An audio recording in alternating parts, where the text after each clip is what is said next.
കുഴപ്പമില്ല എന്ന് പറഞ്ഞാൽ ഉടനെ എഴുന്നേറ്റ് നടക്കുവോ? ഇല്ല. പിന്നെ നീയൊക്കെ എന്നാ കാലത്തെ ചികിത്സയാണ് ചികിത്സിച്ചോണ്ടിരിക്കുന്നത്? പിന്നെ താമസമില്ലാതെ ചേട്ടായനെ നീ തീർക്കുമല്ലേ? പിന്നെ നിന്റെ പേരിലേക്ക് സ്വത്തൊക്കെ മാറ്റി എഴുതിയ കാര്യം ഞാൻ അറിഞ്ഞായിരുന്നു. പൊന്ന് കഴിവേറ മോളെ, ആ സ്വത്ത് കൊണ്ട് സൂഹിക്കാനാ നിന്റെ പ്ലാനിങ്ങിലേ നടക്കേല, വെറുതെ. പിന്നെ ചേട്ടായി ചത്തു കഴിഞ്ഞാൽ അന്ന് തന്നെ വിട്ടു പൊക്കോണം, നിന്റെ പഴയ ബിസിനസ് തുടങ്ങിക്കോണം. ആ പെങ്കൊച്ചിന് അവിടെ ഒരു പരീക്ഷയായി പോയി. അല്ലെ നേരത്തെ കാലത്തും വന്ന് ഞാനേ അതിനൊരു തീരുമാനം ഉണ്ടാക്കി തന്നെ കുരുത്തം കേട്ടവളെ. അല്ല അതൊക്കെ പോട്ടെ, എങ്ങനെയാണ് നീ ദിവസക്കൂലിയാണോ അതോ മാസക്കൂലിയാണോ? അല്ല ഇവിടെ നിന്ന് വരുമ്പോഴേ അതിന് മുതലാക്കണ്ടേ? ഒന്നും മിണ്ടാത്ത നിന്റെ വായ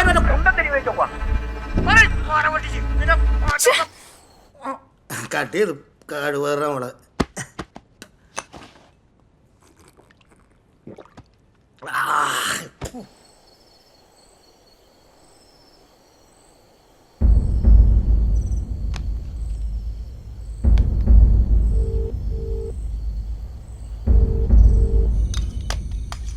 കട്ട്ലറി അടി സ്വർണം വെക്കണം എന്നൊക്കെ ആശാരി ചുമ്മാ പറയുന്നത്. ഒന്ന് പതുക്കെ പറയടി, അപ്പുറത്ത് വെല്ലുമിച്ച കേട്ടാറുണ്ടല്ലോ.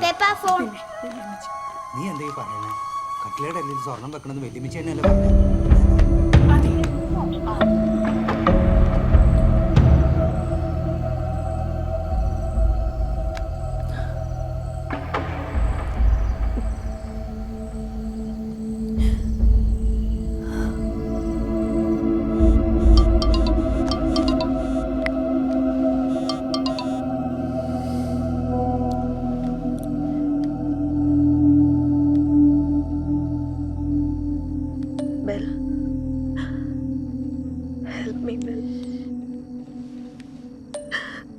Please help me, Bill. Please.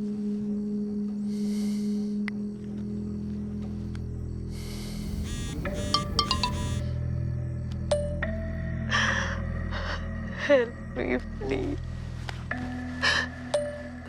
എനിക്ക് വേറെ ആരുമില്ല.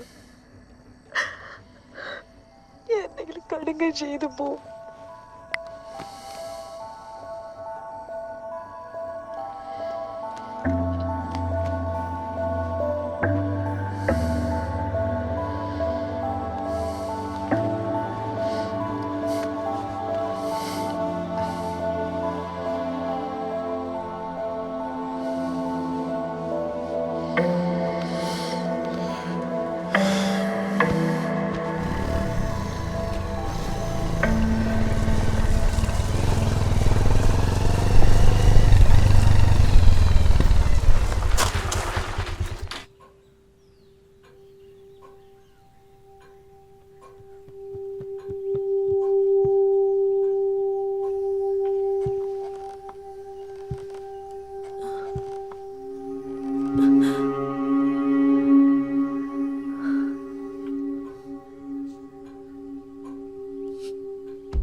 എന്താ എന്ത് പറ്റി?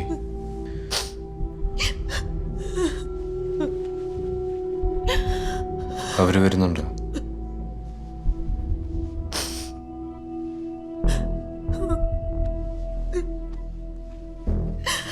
കേസ് നടന്നത് ഞാനില്ല. എനിക്കിനി വീട്ടിൽ തീരെ നിൽക്കാൻ പറ്റില്ല.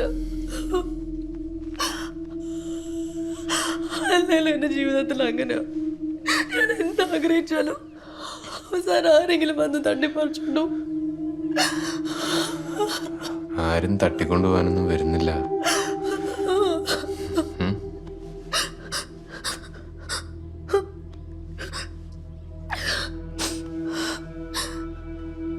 ഈ പറഞ്ഞ് നിന്നെ ചേച്ചി കൊണ്ടുപോവില്ലേ? ഞാനതൊക്കെ എപ്പോഴേ വിട്ടോ. എന്തിനാ അങ്ങനെയൊക്കെ ആലോചിക്കുന്നത്?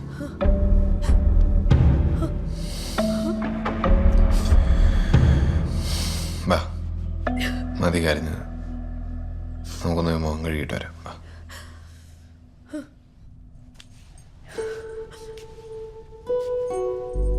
ഒന്ന് മുഖം കഴുകിക്കോ. ഒരു സെക്കൻഡ്.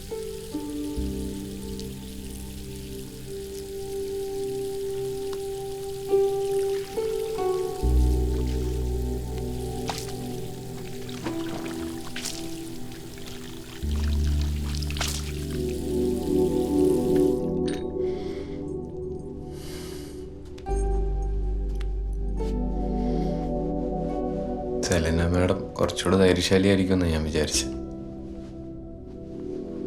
ഇതുകൊണ്ടാണ് ഞാൻ പറഞ്ഞു ബെല്ലൻ്റെ കൂടെ തന്നെ ഉണ്ടാവണമെന്ന്.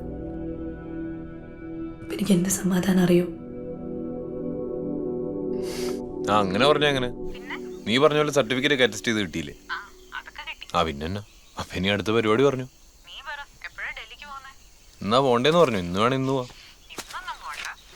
ആ എന്നാ പിന്നെ ഇന്ന് വൈകുന്നേരം നമുക്കൊന്ന് കണ്ടാലോ?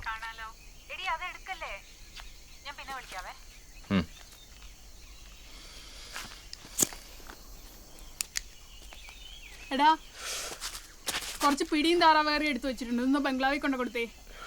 അവിടെ അതൊക്കെ ഉണ്ടെന്നേ. ഞാനിപ്പോ അങ്ങോട്ട് പോകുന്നൊന്നുമില്ല. എൻ്റെ പൊന്നേടാ, അച്ഛൻ ഏറ്റവും ഇഷ്ടമുള്ള സാധനമാണെന്ന് പറഞ്ഞുകൊണ്ട് അമ്മച്ചി എടുത്തു വെച്ചേക്കുന്നതാ. ഇതുകൊണ്ട് കൊടുത്തില്ലെങ്കിൽ പള്ളി കഴിഞ്ഞ് വരുമ്പോൾ ഇവിടെ കിടന്ന് ബഹളമായിരിക്കും. കൊണ്ട് കൊടുത്തേ. ആ അവിടെ വെച്ചേക്ക് കൊണ്ട് കൊടുക്കാം. കൊടുക്കണേടാ. കൊടുക്കാവുന്ന കറങ്ങി തിരിഞ്ഞ് നടക്കരുത്.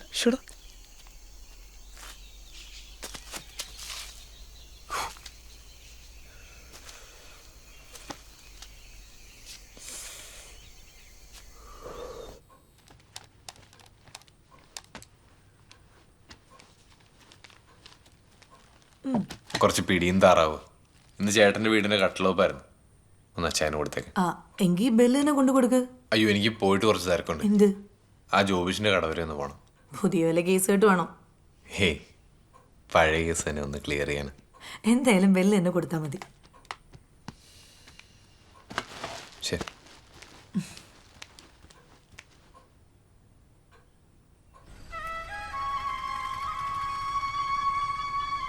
സംഭവം ഒറിജിനൽ ഗൾഫ് സ്വർണ്ണമാണ്. അത് മനസ്സിലായി. എല്ലാ ടാക്സും കെട്ടി പേപ്പറും ശരിയാക്കിയതുകൊണ്ടേ ഞങ്ങൾക്ക് ഇത് വലിയ നഷ്ടമൊക്കെ ശരിയാ. നിങ്ങൾ ന്യായമായിട്ടുള്ള ഒരു വില പറഞ്ഞു. ഞങ്ങൾക്കിത് വീട്ടിൽ കൊണ്ട് വെക്കാനുള്ളതൊന്നും അല്ലല്ലോ, കച്ചവടം നടത്താനുള്ളതല്ലേ. അല്ല ആഭരണമാക്കി വേണേ അങ്ങനെ തരാം. അത് വേണ്ട, പണിക്കാരൊക്കെ ഞങ്ങളേലുണ്ട്.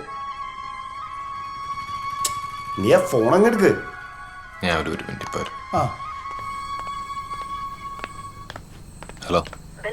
ശ്വാസം എടുക്കാൻ ഒരു ബുദ്ധിമുട്ടുള്ളത് പോലെ. എപ്പോ തൊട്ട്? നീ ഒരു കാര്യം ചെയ്യാ, നെഞ്ചത്തൊന്നും ചെറുതായിട്ട് ഇടിച്ചു കൊടുക്കും. ശ്വാസം കൊടുക്കാൻ അറിയോ? ഞാൻ ഇപ്പൊ അങ്ങോട്ട് വരാം. ഞാൻ ഒരു ആംബുലൻസ് വിളിച്ചിട്ട് അങ്ങോട്ട്. ശരി എന്നാ വന്നിട്ട് നോക്കാം. ജോഷേ എടാ അച്ഛൻ എന്തോ ബുദ്ധിമുട്ടെന്ന്. ഞാനും അങ്ങോട്ട് പോവാം. ഇവിടെ ഏകദേശം സെറ്റാ. നീ അങ്ങ് പോ. ശരി. അപ്പൊ എങ്ങനെ നമ്മുടെ ഡീലിങ്? ക്യാഷ് വെച്ചോ.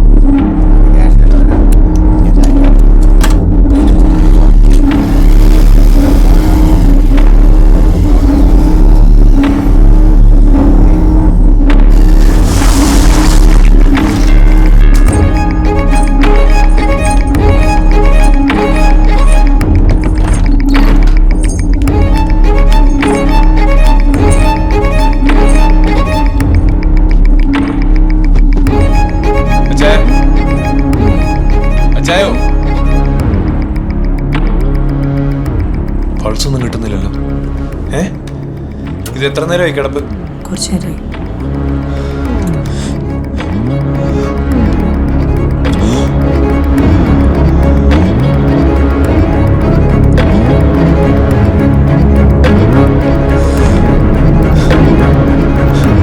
അച്ചായ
വേണ്ടി ഞാനത് ചെയ്തു.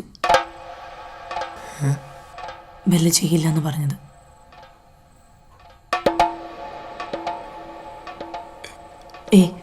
പേടിക്കരുത്. പേടിച്ച് നമ്മൾ രണ്ടുപേരും പെടും. ഇനി അങ്ങോട്ട് ഞാൻ കരയുള്ളൂ.